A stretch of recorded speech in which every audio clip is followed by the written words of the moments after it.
چې کله د رمضان المبارک میاشت ولیدلی شي او څوک دا وظیفه وکړي، الله پاک به د انسان له مال او دولت دا ډیر زیات ورکړي. او دغه رنګ فرمایي چې کله دا وظیفه څوک وکړي، الله پاک به پوره کال د انسان د رزق نه او دغه رنګ د پیسو نه مالامال کړي.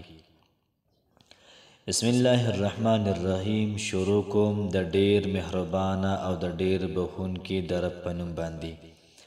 السلام علیکم ورحمت الله وبرکاته. معزز کتونکو، الله پاکم خوشاله آباد ساته.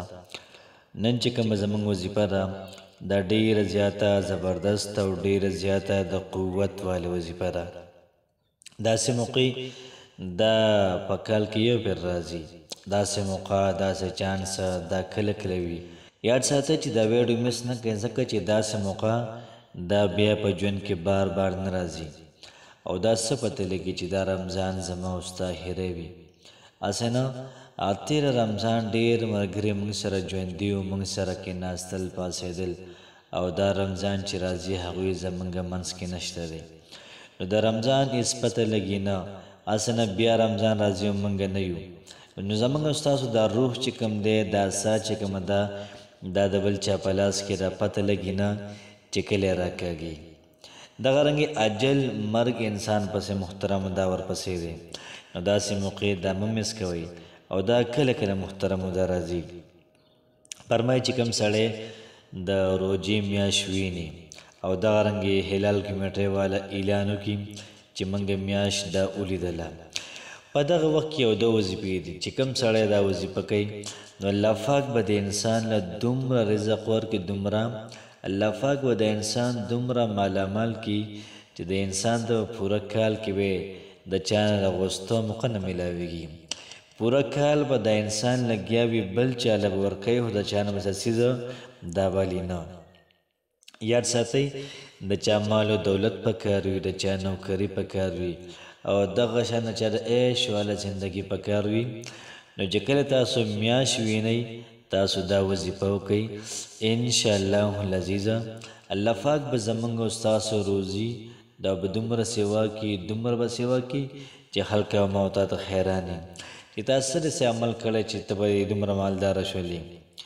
یاد ساتئ چې دا وظیفه دې ته خلک محترمو یو کال انتظار کوي، او دا موقع الله پاک ما او تاسو له راکړې ده.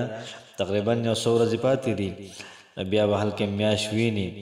نو چې کله میاشت ولیدلی شي او دا وظیفه چا وکړله، انشاءالله العزیز الله پاک به د انسان نه بې پناه مال او دولت ورکړي.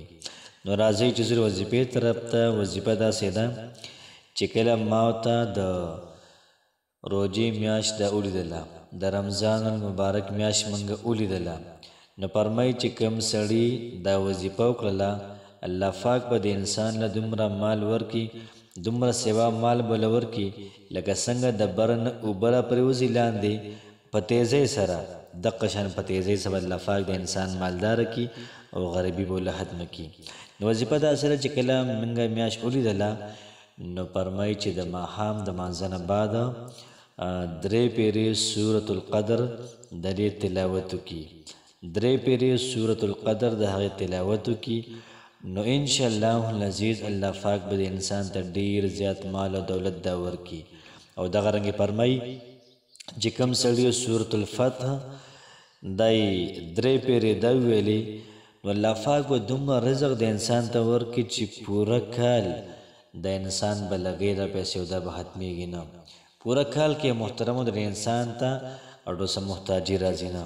نو کوشش وکړو چې دا وظیفه په خپل باندې مو کو، دغه رنګې ملګرو سره هم شریک کو چې هغوی هم د دې موقع نه محترمو دا پیدا والي.